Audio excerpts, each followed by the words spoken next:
Buenos días, qué gusto saludarles en Actualidad en HCH, hoy domingo 19 de noviembre del año 2023. Estamos un día más en Actualidad en HCH. Nuestro compañero Nelson Sorto está en una actividad familiar, le enviamos saludos y el próximo domingo estará con nosotros. Pero a usted le saludamos, le invitamos a que se ponga cómodo en su hogar porque hoy trataremos un tema súper importante, que está prácticamente en un 90% de la población hondureña, hasta en los niños. Vamos a hablar de la diabetes y las consecuencias. Hoy para ello tenemos varios médicos expertos en el tema invitados para que dialoguemos con nosotros, y usted prepárese si tiene muchas consultas sobre este tema de la diabetes.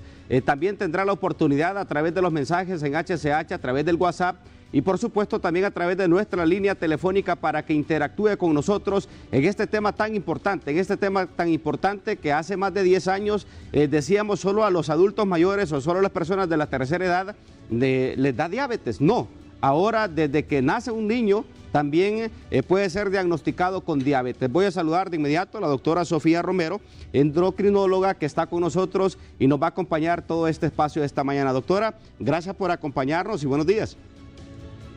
Gracias de verdad por la cordial invitación a formar parte de este programa, y me gusta mucho que hablemos sobre diabetes porque la verdad es una enfermedad que al menos en nuestro país Honduras tiene una alta prevalencia. Pero no solo eso, existe cerca del 50% de los hondureños que todavía no tienen un diagnóstico establecido, y eso es lo más preocupante. Hay varios hondureños que todavía no entran dentro de la estadística de diagnóstico de diabetes. Entonces estaremos con cuánto y es ahí hondureños, cuando se dice una de las enfermedades silenciosas que va acabando con la vida rápidamente. También el doctor Ronnie Antúnez nos acompaña, trabaja en el Hospital del Diabético y también tiene conocimiento sobre este tema de la diabetes, que hoy nos ayudará también para darle o transmitirle ese conocimiento a nuestra población. Doctor, gracias por atendernos. Alex, muchas gracias a ustedes, porque realmente que estos programas son el espacio que uno como profesional de la salud busca para poder educar a la población. La diabetes viene siendo una enfermedad en crecimiento que no ha tenido la importancia ni por tanto el personal de salud ni por la población a nivel mundial.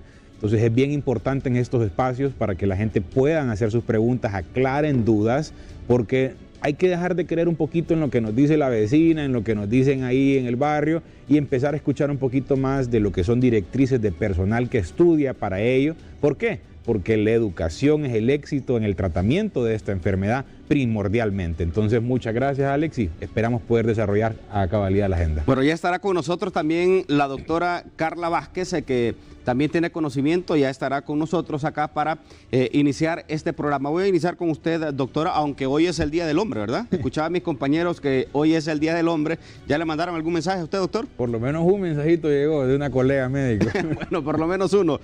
Doctora Sofía, para que entremos en materia y la gente tenga conocimiento de qué es la diabetes. ¿Qué es la diabetes?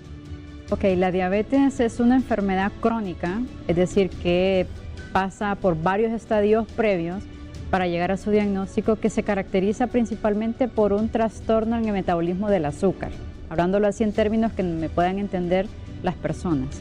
Aquí el principal problema es que nuestro páncreas produce insulina y que nuestro cuerpo no la utiliza de manera adecuada, o al contrario, que es el otro tipo de diabetes, que nuestro páncreas no produce nada de insulina y por tanto aparecen complicaciones tanto agudas y crónicas. Es importante saber de que es una enfermedad muy común, al menos en la consulta de endocrinología, yo diría que de 10 pacientes, 8 llegan por atención de esta enfermedad. ¿De 10, 8? 8. O sea que es un número bastante alto. Bastante alto, y como le digo, es una de las 3 principales causas también. La diabetes de enfermedad renal crónica también, de retinopatía también asociada a la diabetes y de mortalidad por todas las causas. Así que es una enfermedad que debemos de tener ojo, diagnosticarla a tiempo, reconocer los síntomas y tratarla de manera adecuada. Doctor Ronnie, también hay diabetes ahora infantil. Vemos que también muchos niños son diagnosticados con esta enfermedad, que antes uno creía que solo personas de 50, 60, 70 años podrían recibir este diagnóstico de diabetes.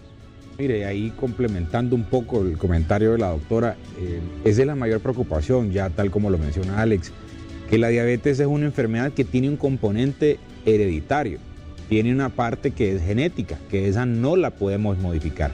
Si en su familia usted tenía algún pariente con diabetes, es segurísimo que usted va a heredar esa información genética de poder llegar a padecer la enfermedad. Nosotros manejamos que por cada línea de sangre hay un 25% más de probabilidad de ser diabéticos.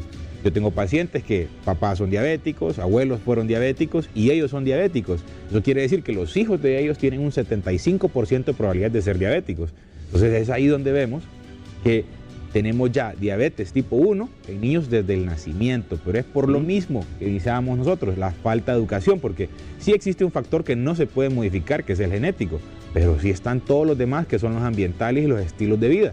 Y es precisamente el propósito del programa, que la gente comience a darse cuenta que esto es algo creciente, es un problema de salud grandísimo y que lastimosamente tiene factores que no se pueden modificar, pero los que sí se pueden modificar van a retrasar la aparición de la enfermedad y todas sus complicaciones. ¿Cuáles son algunos de los síntomas, doctora, que puede iniciar a verse en las personas en su cuerpo, los cambios para que pueda ir al médico inmediatamente y no esperar de manera silenciosa que esta enfermedad de la diabetes avance? ¿Cuáles son esos primeros síntomas que usted debe de identificar y de inmediato buscar asistencia médica? Los síntomas más clásicos o característicos de la enfermedad son pérdida de peso de manera inexplicable. El paciente no es que se sometió a una dieta y comenzó a bajar de peso, no, el paciente viene con una pérdida de peso rápida y progresiva hasta el momento del diagnóstico. Son pacientes que comienzan con mucha sed, comienzan a tomar agua cada rato, lo que también los conlleva a estar orinando casi todo el día. Incluso hay pacientes que se tienen que levantar 3-4 veces en la noche para orinar a cada rato. Y entonces esto se llama poliuria y polidipsia. Pero también cabe destacar que hay otros síntomas que pudieran asociarse a una diabetes, como el cansancio fácil, la fatiga fácil, pacientes que presentan, por ejemplo, visión borrosa, es porque tienen un alto contenido de glucosa a nivel de la retina. Incluso a mí lo que más me preocupa, Alan, es que hay muchos pacientes que están asintomáticos. Últimamente yo estoy viendo que un paciente se está diagnosticando con diabetes porque se hizo un chequeo de rutina. Es decir, ni siquiera tenía ninguno de estos síntomas clásicos. Ahora, se fue a hacer la glucosa, salió mayor o igual de 126, y entonces uno dice, bueno, ¿qué está pasando aquí? Entonces hay un porcentaje bastante alto que están asintomáticos por completo. Incluso al momento del diagnóstico ya los pacientes comienzan con manifestaciones de complicaciones crónicas. Incluso podemos verlos con manifestaciones de una retinopatía diabética, podemos verlos con manifestaciones neurológicas como la neuropatía, parestesias en miembros inferiores, calambres, hormigueo en manos y pies. Es decir, que cuando ya diagnosticamos, realmente el paciente viene con años atrás con problemas de la glucosa. Bueno, también le damos la bienvenida a la doctora Carla Vázquez, que nos va a estar acompañando. Doctora, gracias por estar con nosotros en este tema tan importante para nuestra sociedad como lo es la diabetes. Doctora, buenos días. Buenos días, muchísimo gusto de estar aquí, muchísimas gracias también por la invitación. Y pues a propósito de que hace poco se celebró el Día Mundial contra la Diabetes, pues es un tema que es importante porque en realidad en nuestro país es bastante prevalente. Y la incidencia o la estadística a nivel nacional es tan alta, y hablando usted como autoridad también acá en el Distrito Central, hablábamos con varios médicos y nos decía que el Distrito Central o el Francisco Morazán en sí, este departamento, es uno de los que mayor incidencia de casos de diabetes son diagnosticados todos los días. Exactamente, porque en realidad existen, pues, y creo que de eso vamos a hablar un poco más adelante, un componente genético, y también existen tipos de diabetes que se pueden desarrollar en personas por mecanismos inmunológicos, pero la mayor parte, o por lo menos la que normalmente conocíamos, que era la diabetes tipo 2, está asociada a malos hábitos. Nosotros sabemos que en un lugar como este no podemos salir si no vamos en bus o vamos en carro. Eso motiva mucho el sedentarismo. También el hecho de que a veces uno no puede comer en casa y tiene que comer fuera, eso también hace que uno tienda a aumentar de peso, y hay una relación entre diabetes y todo lo que corresponde al síndrome metabólico que está claramente establecida. Ahora, ¿cuál es la diferencia, doctor Ronnie, entre la diabetes tipo 1 y la diabetes tipo 2?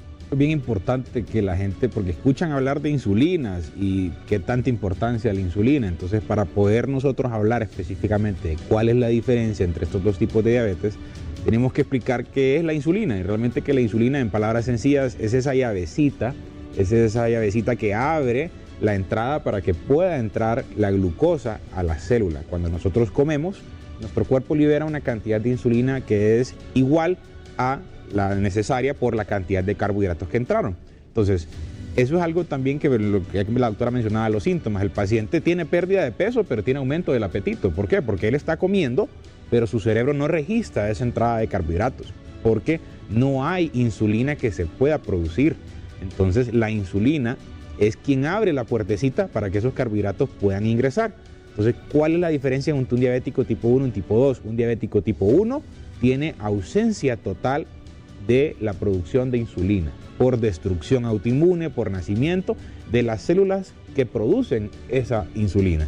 Y la diabetes tipo 2 viene a aparecer mucho más adelante porque está más asociada tal vez con el gasto prematuro de los niveles de insulina, pero más que todo con el tema de la alimentación. Como bien decía la doctora, hay un trastorno en tanto a la producción de insulina y también en la utilización de la insulina. Entonces, el diabético tipo 2 casi siempre es el adulto. ¿Pero es por qué? Porque ya él tiene muchas más enfermedades a la par de la diabetes y tiene otras condiciones que han venido a afectar la utilización de la diabetes como su producción. Pero el diabético tipo 1 tiende a ser el joven. ¿Por qué? Porque hay destrucción o ausencia desde el nacimiento o en alguna de las etapas tempranas de la adolescencia. Esa es la gran diferencia, que antes le llamaban diabetes insulino dependiente o no insulino dependiente. Ahora es tipo 1, tipo 2 y existen otras clasificaciones en consideraciones especiales, pero más que todo viene a ser en cuál es la causa de esa intolerancia a los carbohidratos, si es ausencia en la producción de insulina o es una resistencia periférica a insulina o que hayan otros factores que nos estén perjudicando la función normal del páncreas. Esa es la diferencia principal. Bueno, me gustaría también que le explicáramos a nuestros televidentes a esta hora, doctora Sofía y doctora Carla, cuál es la diferencia entre una persona que lleva un muy buen ritmo o alimenticio a una persona que lleva una vida desordenada, que come comida chatarra, por lo que usted mencionaba, doctora Carla, y a veces el día a día, que no tienen tiempo de comer, que no tienen tiempo de preparar en su casa los alimentos, que tienen que hacer los 3 tiempos de comida fuera de casa. ¿Cuál es la diferencia entre una buena costumbre alimentaria o una buena alimentación? Que la buena alimentación no meramente tiene que ver con temas de las hamburguesas, con temas de las pizzas, sino hasta en nuestra propia casa tenemos que tener un buen hábito alimentario. Bueno, en realidad hay un ejemplo que puede ilustrar la idea de cómo las personas que tienen un mecanismo, o sea, genético, la genética es algo que no podemos evitar, es algo que nosotros lo traemos, versus las personas que no tienen este factor de riesgo, por así decirlo, nunca van a desarrollar diabetes, pero de la gente que tiene genéticamente no todos van a desarrollar. ¿Cuál es la diferencia? Porque muchas veces son nuestros hábitos, como usted mencionaba. Por ejemplo, mucha gente sabe que el páncreas secreta insulina y que la insulina sirve para quitar el azúcar de la sangre y poder colocarla en lugares donde se aproveche correctamente en el interior de la célula para que por mecanismos al interior de esta se pueda producir energía, que básicamente eso es lo que hace la glucosa en nuestro organismo, producir energía. Entonces hay una diferencia entre una persona que tiene una ingesta copiosa de carbohidratos una vez a la semana y que el páncreas dice hay que secretar mucha insulina, porque esta persona está comiendo, pues se comió un pedacito de pollo con 6 tortillas, un montón de arroz y de postre un pancito.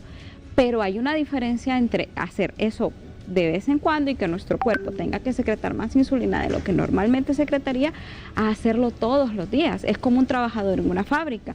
¿Qué pasa si usted tiene un horario que trabaja 6 horas diarias, pero de repente su jefe le dice tiene que permanecer 12 horas y después hacer turnos nocturnos? Entonces el trabajador se agota y deja de trabajar. Lo que pasa con el páncreas es que entra ese mecanismo de sobrecarga y empieza a destruir parte de las células beta, que son las que secretan insulina, y por ende ya no puede producir tanta como al principio. Entonces, la gente que sabe que tiene su abuelita diabética, que su mamá fue diabética y que tiene un alto componente genético y que incluso tiene más tendencia a engordar que el resto de la gente, si tienen hábitos saludables y se cuidan, tal vez nunca desarrollan la enfermedad. Todo depende de cómo controlemos lo que comemos. Doctora, Sofía me pregunta aquí, una buena amiga me dice, amigo, feliz domingo. Interesante el tema con los doctores. Yo tengo una consulta. ¿Por qué una persona joven que hace ejercicio, come de forma sana, tiene la glucosa alta, prediabetes? ¿Hay algún alimento que pueda estar generando que los niveles de glucosa suban? Claro, mire, y es lo que venimos hablando todo este tiempo, la predisposición genética. Mira, a veces el interrogatorio al paciente con diabetes va a ser complejo, porque a veces creemos que estamos comiendo saludable, cuando realmente saludable para un paciente es una ensalada con aderezo, con ponerle las cositas del pan.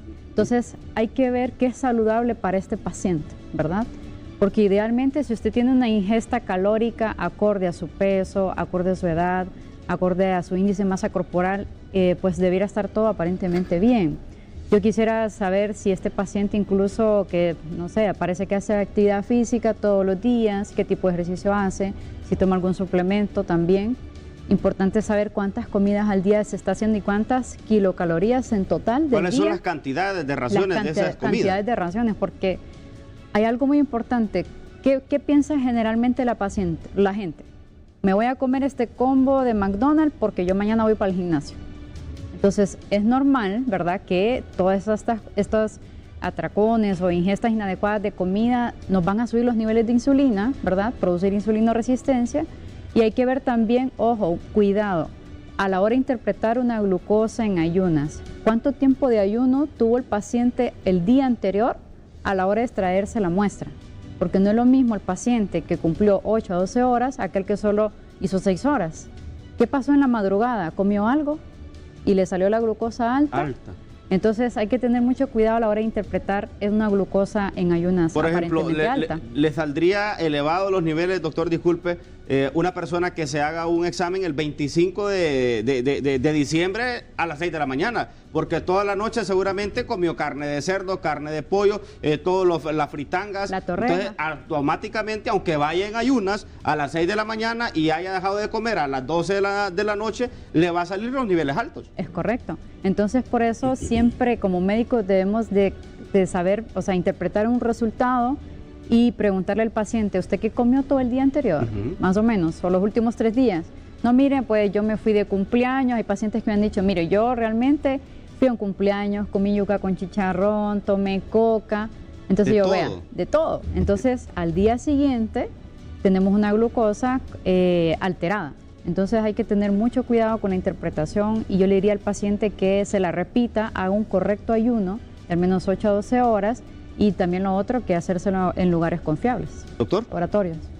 Sí, y comentando un poco el caso, es bien importante, en la práctica clínica con mis pacientes he tenido la experiencia que lo primero que le dicen a uno cuando uno les da el diagnóstico es, doctor, ¿y ahora qué voy a comer?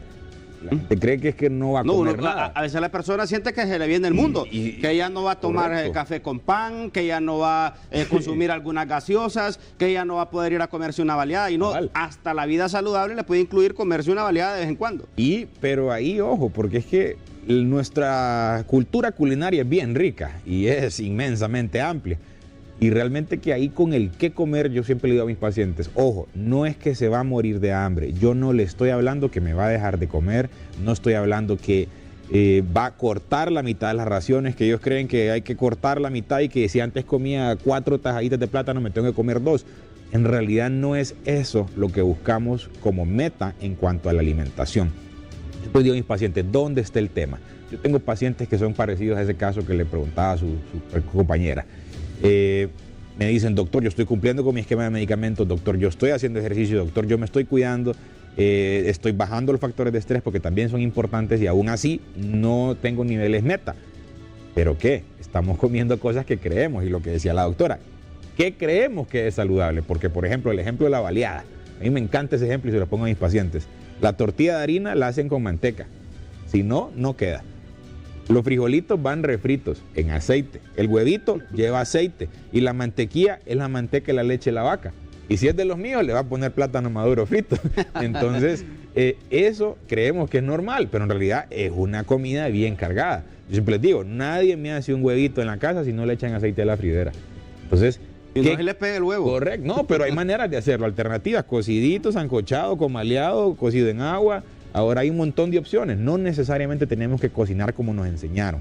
Entonces, el tema en la alimentación no es culpa de la comida, porque yo les digo a mis pacientes, no hay frijoles para diabéticos ni frijoles para gente sana, no hay huevitos para diabéticos ni huevitos para gente sana. Depende cómo haga la cocción. Es usted el que arruina la comida, es usted como cocina esos alimentos. Entonces no depende tanto de las raciones ni del tema de qué comidas comprar, sino cómo la cocinan. Ese es el mayor problema. Y el otro es de que sí, en ese caso, si es una persona joven que hace ejercicio, come bien, no tanto pensar en la comida, porque sí está bien joven. Más bien yo estaría buscando si en la familia hay factores de riesgo o si es que en efecto fue una toma de glucometría fuera de tiempo. Ahora, doctora Carla, para que entremos también en cuál es la diferencia o qué tan cerca está de dar ese paso cuando su diagnóstico es de prediabetes allá a ser diabético. ¿Qué tan cerca está ese paso? Porque yo aquí tengo compañeros y hablamos con varios porque muchos hay diagnósticos de prediabetes, ¿verdad? Por el nivel de estrés, por el tema de los alimentos, pero aquí hay personas que yo hablaba con una compañera que tiene 15 años de ser prediabética y que no ha pasado al diagnóstico de diabética. Entonces, para muchas personas dicen, cuando lo están dando un diagnóstico de diabetes o de prediabetes, parece que se le cayó el mundo, como dice el doctor Ronnie, que ya no va a comer esto, pero no. Si usted tiene, a partir de ese diagnóstico, una buena alimentación, pueden pasar muchos años para dar el paso a llegar a ser ya diagnosticado diabético. En realidad, es un término que usualmente, pues, se trata de evitar, porque la gente le dice usted es prediabético y la gente pone el grito en el cielo, me voy a morir.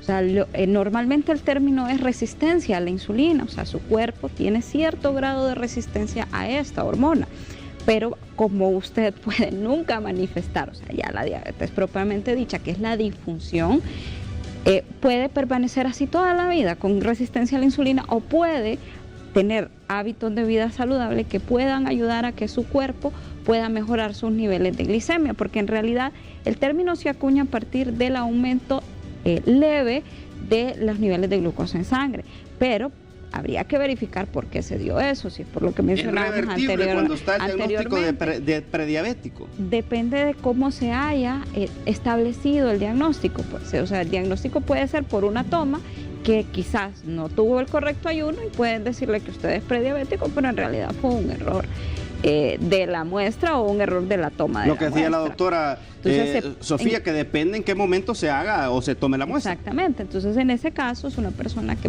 se califica como prediabético, aunque en realidad no es el término correcto, pero finalmente es alguien que nunca manifiesta la enfermedad. También habría que ver qué tanta es la elevación y qué tan persistente es, y a pesar de que usted continúa alimentándose mejor, siguen habiendo cifras que cada vez están más elevadas, entonces probablemente sí manifieste la enfermedad. Y también las modificaciones o los estilos de vida saludables.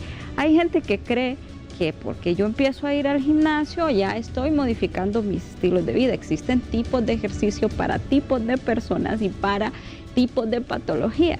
El ejercicio cardiovascular es el que más nos ayuda en términos de síndrome metabólico, pero lo más sencillo es hacer pesas, y en vez de no hacer nada, pues hay mucha gente que opta más por hacer pesas. ¿Y qué pasa? Allá el entrenador les dice que tienen que consumir suplementos, y con eso hay que tener mucho cuidado.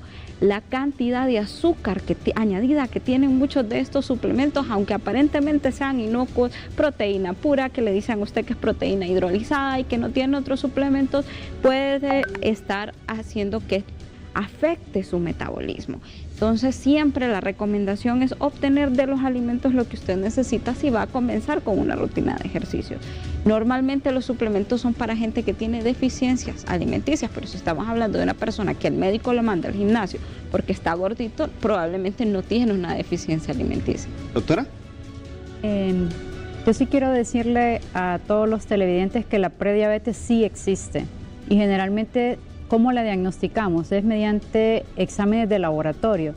Y ojo, un valor de glucosa en ayunas de 100 a 125 se considera prediabetes. O cuando nosotros los médicos también mandamos una curva de tolerancia oral a la glucosa y a las 2 horas después de ingerir este líquido azucarado le sale de 140 a 199, usted también tiene prediabetes. O le mandamos la glicohemoglobina o hemoglobina glicosilada, que mire, en promedio sus niveles de azúcar de 3 meses atrás le salen entre 5.7 y 6.4, usted tiene prediabetes. Pero ¿cuál es la importancia de la prediabetes? Que pueden pasar, como decía usted, sus compañeros, tiene 15 años estando en el diagnóstico de prediabetes y no ha avanzado a diabetes. ¿Y qué pasa? Que está en una etapa, yo le digo a los pacientes, usted está en el medio, o volvemos a la normalidad, revertimos estos valores de glucosa alterados, o usted puede progresar, avanzar a diabetes. Y ojo, mucho cuidado, porque muchos pacientes en prediabetes ya están manifestando complicaciones microvasculares, como inicios de una retinopatía diabética, inicios de daño de función renal, incluso enfermedad arterial cardiovascular como infartos o microinfartos a nivel del corazón o cerebro. Entonces, no subestimemos la prediabetes, porque si nosotros logramos manejarla y controlarla, podemos revertirla, pero también es el inicio, un paso a desarrollar una diabetes mellitus tipo 2. Y ahí es importante agregar, tal como técnicamente lo mencionaban ambas doctoras, yo lo voy a decir un poco más fuerte y un poco más folclórico, porque les voy a tirar maceta. La idea del programa es de que usted le caiga el 20. El programa de hoy es educativo. Es educativo, entonces yo a la prediabetes le llamo el limbo del mondongo. Estamos entre decidirnos si sí vamos a llegar a valores irreversibles de intolerancia a carbohidratos, o también entre estar sanos. Entonces, si una persona tiene 15 años de ser prediabético, discúlpeme, pero no le interesa su cuerpo a usted, no le interesa su salud. Si le está debió revertir en esos 15 años, trabajar para la reversión, no para avanzar. Correcto, o para mantenerse ahí, porque lo que está haciendo es mantenerse. Entonces, el trabajo es para atrás, o sea, busquemos estar en un... Si quiere decir que su cuerpo puede estar sano, pero que también puede estar enfermo, y le está dando la opción de escoger. ¿Qué es lo que va a escoger? ¿Estar sano o estar enfermo? Entonces, comencemos a poder cambiar todas esas cosas que quizá usted cree que las quitó y quitó lo que le estaba haciendo daño, pero me está dejando la rosquillita con el café, el pancito con el café. ¿Y por qué menciono esas dos cositas? Porque un pedazo de pan lleva harina, huevo, aceite, margarina, manteca, azúcar. Una rosquilla usted la mete en el café y la saca, y el café queda mantecoso por encima. Entonces a veces sí quitamos la Coca-Cola, quitamos el Burger King, quitamos todas las comidas rápidas, pero seguimos comiendo el pancito, la rosquilla y esas cositas que inocentemente creemos que no nos hacen daño y nos están manteniendo en esa prediabetes. Pero créanme, sálgase de ahí, para el lado de la gente sana, porque una vez que el paciente, tal como lo mencionaba la doctora, llega a la diabetes, con esas glicosiladas por encima de 6.4, con un tiempo en rango que nos haga el diagnóstico, con curvas que nos digan que sí es diabético, porque ojo, no solo con una toma única de glucometría o glicemia es que podemos decir que el paciente es diabético. No, hay que hacer más estudios, porque hay que ver qué trastorno es el que tenemos enfrente. Si es diabetes, si es intolerancia a carbohidratos, si es resistencia periférica a la insulina, qué tipo de diabetes es y todo eso. Entonces, la cuestión es, el propósito del programa, que a usted le caiga el 20, porque nosotros sabemos hacer nuestro trabajo, pero necesitamos que la población que nos está viendo comience a entender que son los cambios pequeñitos en el estilo de vida los que van a generar impacto en que empecemos a disminuir la incidencia de diabetes tanto en nuestra población juvenil como en la población mayor. Aquí me mandan un ejemplo de lo que usted ha mencionado. Dice Alex, buenos días, saludos a los doctores. Mi mamá le detectaron diabetes a los 52 años. La llevamos donde un doctor después que la diagnosticaron en el hospital con insulina.